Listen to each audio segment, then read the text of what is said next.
Hello, hello, hello, and welcome to this episode of the Abundant Mother podcast. You already know I am your host, Alexa Oliveri, and we are going to open up this conversation today. We're going to bring in light and air and space, and we're going to transform some myths that you might be living out and you don't even know it.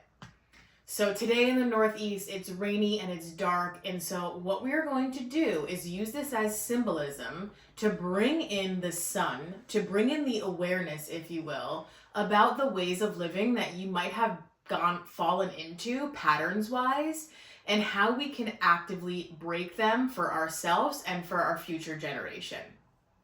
So today is all about the myths of motherhood and money. The myths of motherhood and money. This could be a podcast series in itself, but we're going to do some recapping today.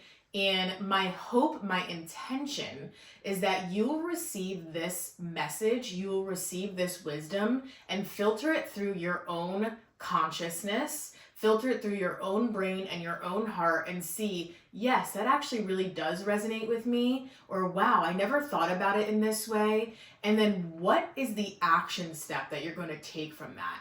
Because it's one thing for us to hear these podcast episodes. It's one thing for us to read the self-help books or to follow that inspirational Instagram channel. But it's another thing for us to actually integrate this into ourselves. It's another thing for us to actually act upon it. And so that would be the definition of embodying. So as I'm talking to you today, I want you to not only take these words as affirmation and intention, but I would love for you to actually embody the vibration of these words and what's being taught. So without further ado, I'm going to get into a very common objection that I have about entering my world, if you will. The coaching world, the courses, the intuitive sessions, and all that good stuff. And the feedback that I get sometimes is, oh, mama, I really wish that I could do this, but I'm on such a tight budget right now. Or, ooh, I'm in between jobs right now and I'm searching for this job and I have been for months, and so it's not a good time for me to join. Or plain just fear, like fight or flight, like a freezing that takes place of like, oh, this is the cost of this, and so like I can't move forward. And so I want to bring some air into this. I want to bring in some lightness into this. And I want to have us look at this glass of money and really kind of put it up on our hands and like look around this way and look around that way and look underneath and be like, have I been living the truth? Or am I just playing out a money story that's been told in my family, that's been passed down, or that I'm programmed to be in? So whether you know it or not, we're either programmed to the vibration of abundance or the vibration of scarcity and lack. Those are the two vibrations that you can calibrate to as it relates to money. And so we know that we are operating in the vibration of scarcity and lack if this feeling of like tightness comes into our body when we're thinking about making an investment in ourselves.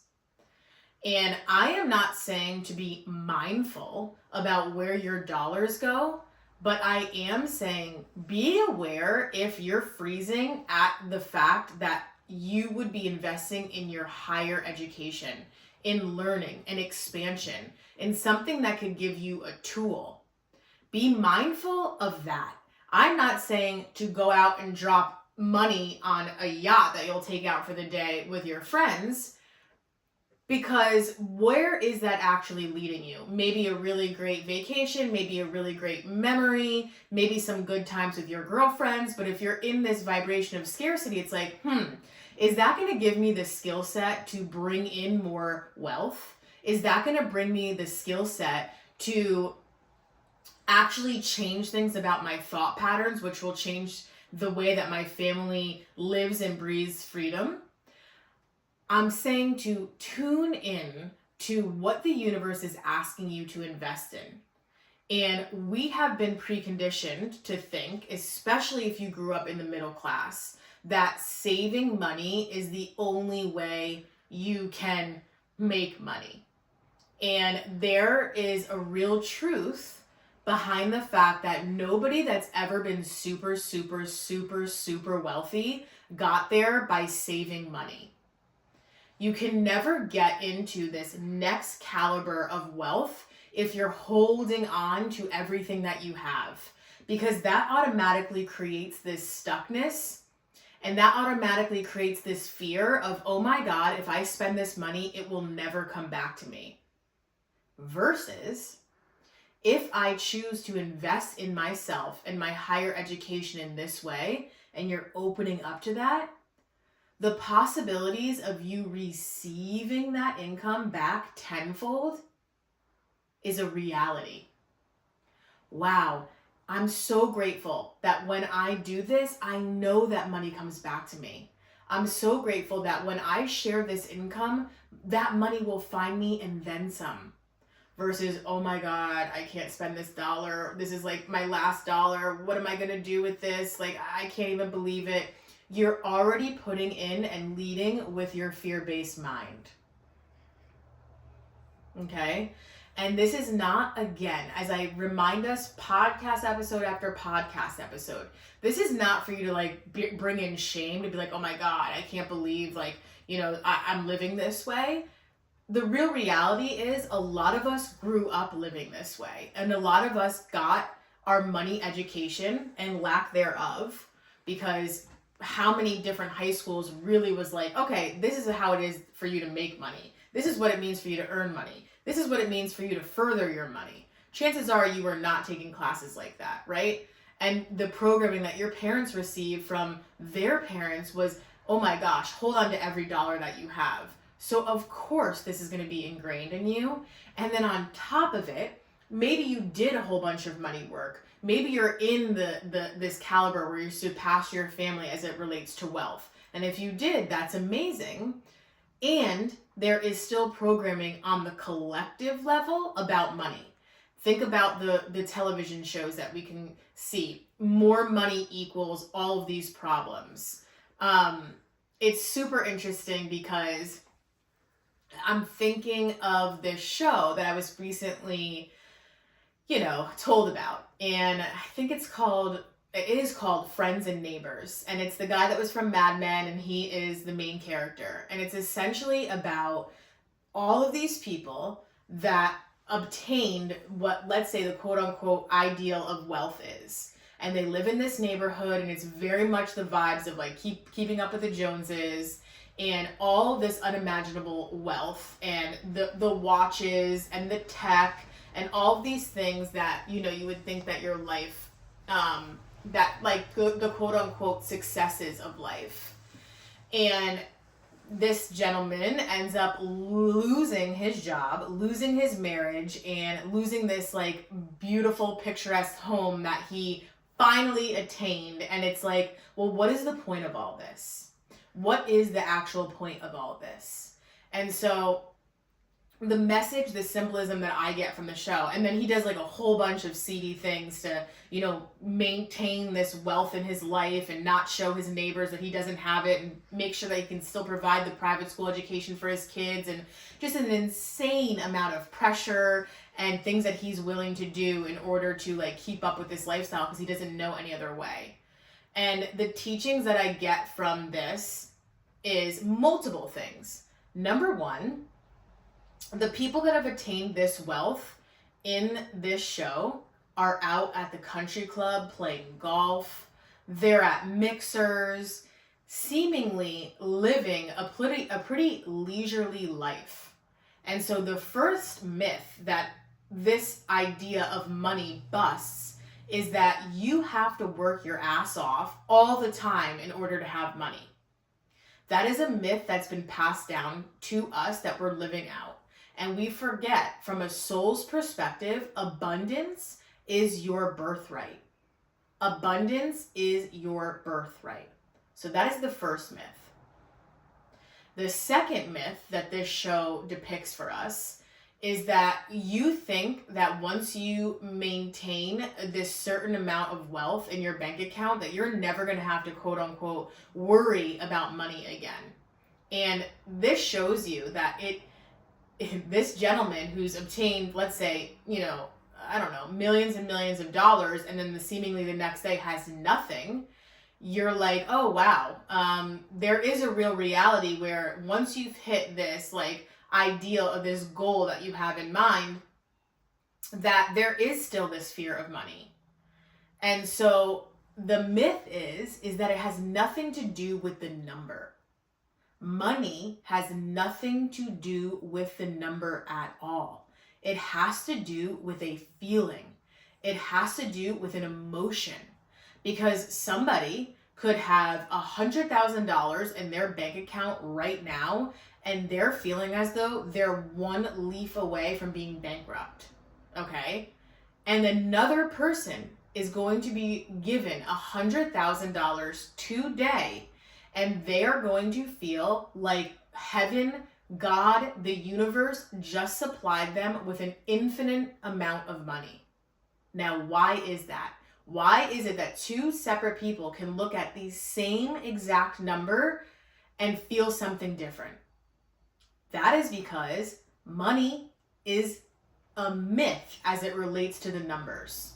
Money is a myth as it relates to the numbers. So somebody has the exact same bank account that you have right now, and you think, I have to keep this super tight budget, I can't invest in myself. And the person next to you, figuratively, is like, I'm going to put this money in because that's a guarantee for me to open up the purse strings, open up the wallet, and bring in that receiving money of income back to me. Okay? Second myth.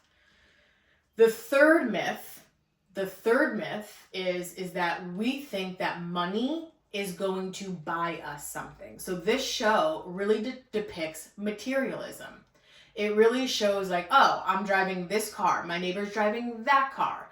And this starts off, in the towns in which I live or live close by, this starts off at a very young age about like what the child is wearing versus what their friends are wearing, what tutor that they have, what college are they going to versus the college next door. All of these things don't matter. All of these things don't matter because money has been equal to materialism in our world, when in reality, money is equal to freedom in our world. You desire more money because you desire more freedom. You desire freedom with your choices. You desire freedom in where you send your kids to school or what you do for their schooling. You desire freedom as it relates to what you're going to outsource in your home. Maybe somebody that comes in once a week to clean, to organize. Maybe somebody that prepares fresh meals for you. Maybe somebody that's going to help you with your workout routine. Whatever it is for you, money equals freedom. We get all sidetracked about what the look of money looks like. And you have seen, there's another thing that's coming to my mind right now, and I'm going to totally butcher this football player's name. I don't remember what his name is. But I know that he and Tim Cook, he is the CEO, I believe, of Apple. And he and this football player went into a restaurant, and Tim Cook is wearing an Apple Watch, which is, valued at about $800. And this football player is wearing a Rolex, I believe, that's valued at like $50,000 or maybe even like a lot more than that. But let's call it $50,000 for now. And the football player is a multimillionaire, but Tim Cook is a billionaire. Okay? The football player walks in flashy, the watch, the things, the look of wealth, and the billionaire is like, almost hidden amongst sight. And the crowd immediately recognizes the football player and does not recognize Tim Cook, the billionaire. The person that's literally in their pocket does not recognize them. And so this whole idea, this myth. So this whole idea that money equals materialism is a myth for us to shatter right now. you can go and watch this show and you can look at it from a perspective of, what am I learning from here? What is it showcasing? What is it highlighting about society or even my own thoughts that I need to let go of? And the same things that we see in these myths as what I just described. Someone that has billions of dollars and they don't need to feel like they have to look like it, okay? So this goes hand in hand with the myth of motherhood. And I am going to tie this into how money directly correlates that. You've heard me talk about this before, and I'm going to talk to you about it again. Kids camps, kids programs are an investment, okay? And another word for us to say that is like, it's not $5 to send our kids to hockey camp and tennis camp and, ballet class. It's obviously an investment that we're making. And same thing with summer camp. Things all over social media about mothers like, okay, preparing to sign their kids up for summer camp and like writing a small loan to send them there. Yet, when it comes to your own investment on yourself, when it comes to your own programs that you can take part in, when it comes to higher educational learning, something that you can take and then further your family along, we're like, oh, no. It's not in the budget. It is in the budget to send Timmy to hockey, but it's not in the budget for me to go after the life that I dream of. What a huge myth, okay? Is it going to get Timmy further by putting him in hockey today? Or is it going to get Timmy further in life by watching his mom in freedom, watching his mom invest in herself, watching his mom and being witness to something that she's creating, both inside of motherhood and outside of motherhood? It's absolutely going to get him further by watching you become the woman that you desire, by watching you change the game as it relates to welcoming in and receiving money, by changing the game of what it means to actually work in this day and age, by changing the game by watching and witnessing their mom enjoy. There's a study that came out, I think like the Center of Family Studies or something like this came out with this study a few years ago where they took a group of children and they watched them throughout their lives. And they wanted to find what would deem a child, quote unquote, successful. What would deem them successful? Now, to me, success would mean that my child is happy, that my child enjoys or finds what their passion is, that my child understands through this passion how they can create themselves an income. To me, that's what would define success. Happiness, connection, working in their passions, receiving income, and obviously being healthy. What they had found was later on in life, the children that grew up to be the happiest and most successful adults were the ones that had the regulated, happy, and present mothers. It is not the child that we put into the tutoring program at a young age. It's not the child that's in 15 different soccer clinics and leagues that's up until 9:30 at night, that's being schlepped an hour and a half away and back and all of these things. What that is creating is a stressed out child. What that is creating is a stressed out mother. And so we're falling into this myth in motherhood that the more our child does and the more that we do for our child means that we're a better parent. Myth. Total myth. The more that you do for yourself, with the intention of bringing in more presence, more regulation, your joy, is the very best thing that you can do for your children. Because your children are learning from your embodiment. Remember how we started off this whole episode saying, take these words, but do something with them, create action towards them, actually bring them into your cells. That is what embodiment is. And so our children only know this way, okay? Your children are imitating you every step of the way. And if your child is showing you a certain behavior that's like irritating to you, it's like, where am I displaying this in my life? Because our children are constantly mirroring us. So it's this myth to think, oh, I'm a stressed out mom.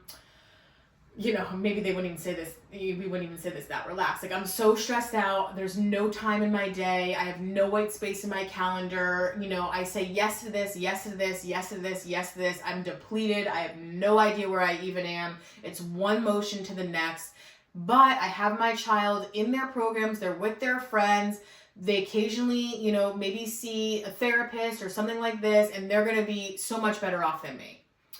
Well, they are going to inherit all of your stressors. They are going to live and be wired to live in this anxious way by saying yes to things, by overstaying time deemed appropriate at certain things, and by not giving themselves grace, and by not gifting themselves opportunities for themselves. It is always going to be about somebody else if that's what's being ingrained in them. And the good news is that you could always change your path right now. You could always make another decision now. It is never too late for you to restructure the way that your patterns are, to change the game. It is never, ever, ever too late. And in fact, your children will learn even more from that, because they were like, oh my God, my mom used to function in this way until she had this awakening. And then she was like, yes, now I'm going to, you know, shift myself into this way, or I'm learning more about myself of what works and what doesn't. And that is going to show your children resiliency. That is going to show your children the change, that they could change again and again and rebirth themselves and transform. And that is a number one skill that we need in life, because life is all about change. The only constant in life is change. And so take out this myth that you need to be overextending yourself for everyone in your family except for you. It's not the truth. And also take out the myth that it's okay for you to drop all this money on all of your children's extracurriculars, but it's not okay for you to put yourself into higher education. It's not okay for you to take a course that's going to teach you how to receive more money. It's not okay for you to take a course that's going to be and have you surrounded by other women and people that are inspired by the same talk, the same communication, and desire of life. Another myth in motherhood is that you have to stay connected to the same women that have seen you go through it all, or that have seen you from the day one. It's a myth. It's a myth to say that we have to be stuck in these same relationships if they are not empowering you to move forward in some way. If they keep you and make you feel stuck in this stagnancy. If you feel like, wow, I'm not really quite sure what I get out of that friendship anymore. Now, there's a way for us to leave that friendship. There's a way for us to cut the cord, if you will, in a very loving way and through the eyes of intention, and not like, well, you don't serve me anymore, so like, peace out. I'm not saying to do that, but I am saying that our whole entire life is actually, how can we be more aware of thyself? And it's gotten, again, another myth of that means that that's selfish. It's selfish for you to think about yourself.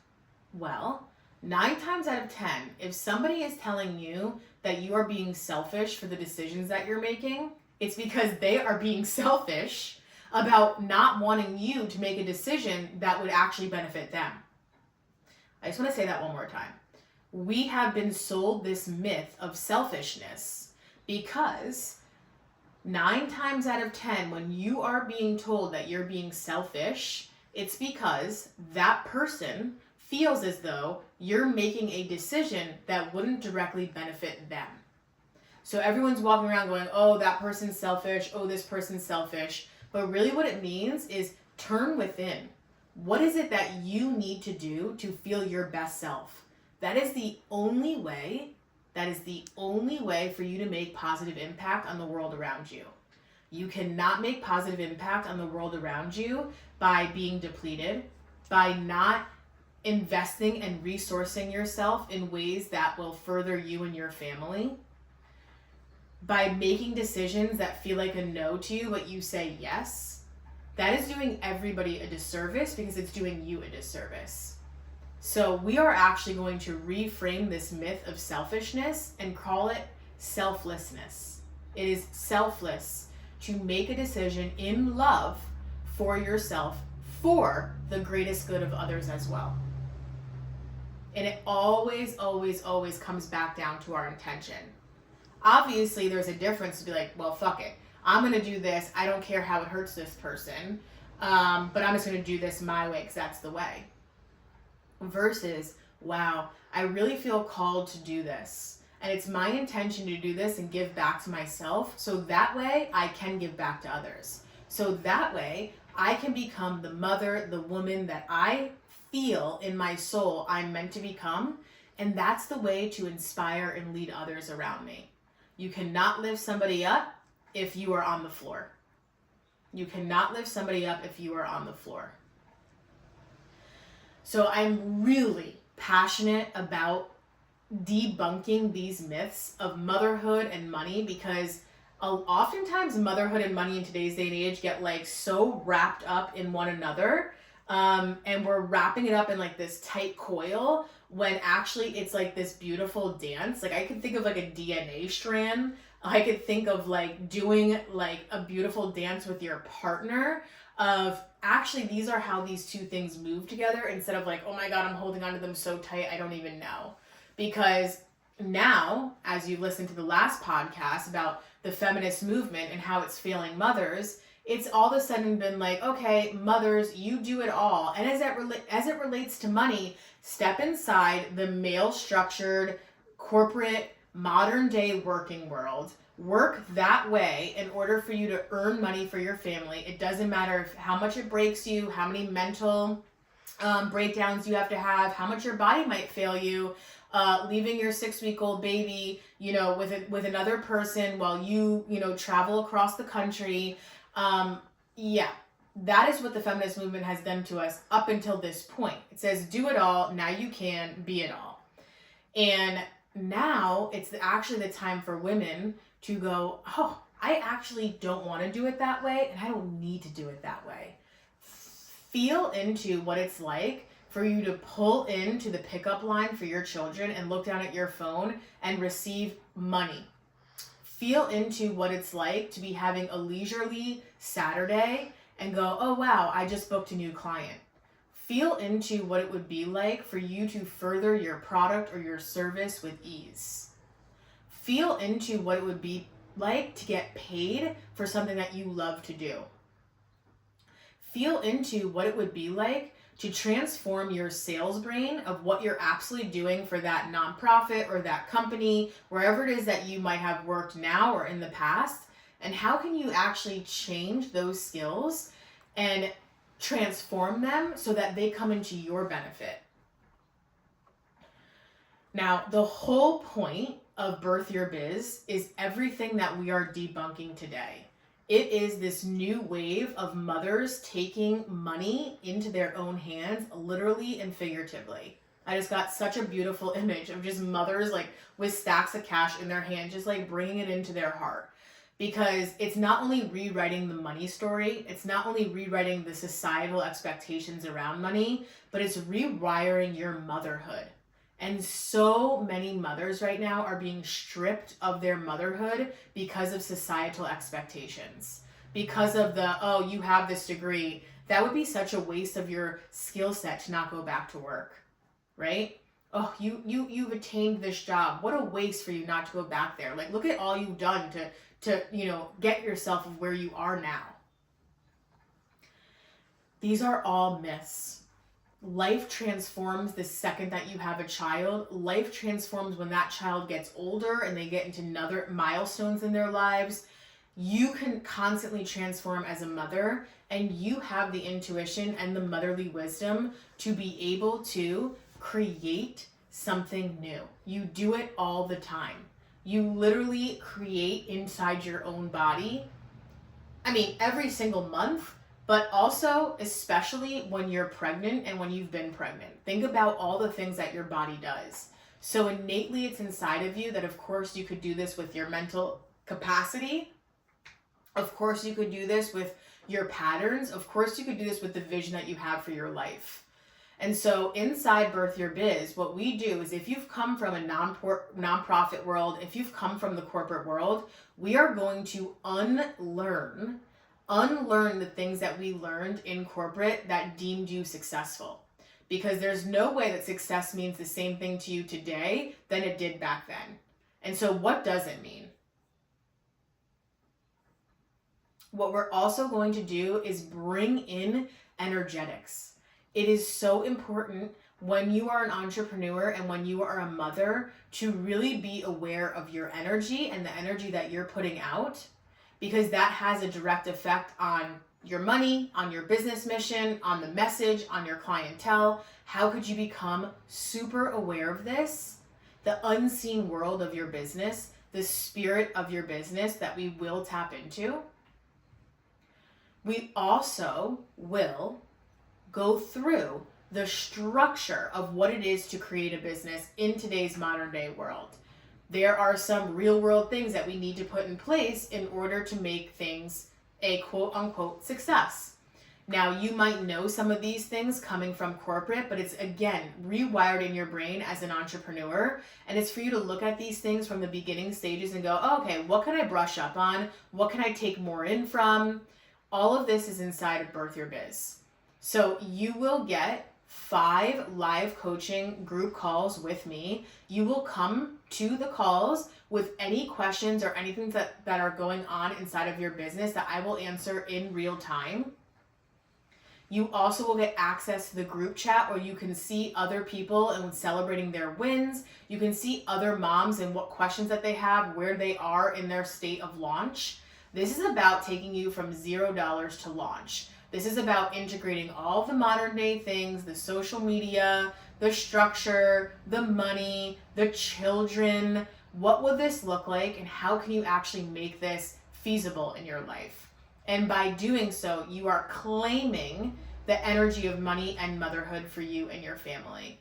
And there is no thing that is more important, because at the end of the day, it's not the materials that you're after. It's the freedom that you're after with the money. It's the freedom that you're after with your family. It's the freedom that you're after for yourself. And all of these things are more than possible. They are available to you today. If you have any questions at all about maybe I don't even know what my business concept is yet. Is this right for me? The answer is yes. This is Birth Your Biz for a reason. Or if you're in this place where you felt like you have birthed your business, but you're unsure about it, or you want to pivot the idea that you have, you absolutely can and will get something out of this course in this container. No matter where you are in these beginning stages of business, it is something that is unlike anything on the internet because it takes into account the fact that you are a mother. And oftentimes we get lost in these bro marketing campaigns of this is what you need to do in order to make money, or this overly done, you gotta spend all your time doing this. But in reality, you want to spend your time being a mother as well. No matter what stage your children are in, you still want to be present and in their lives. And so that is what makes this so unique, is that it is wrapped in with the idea that your children are a part of this journey with you.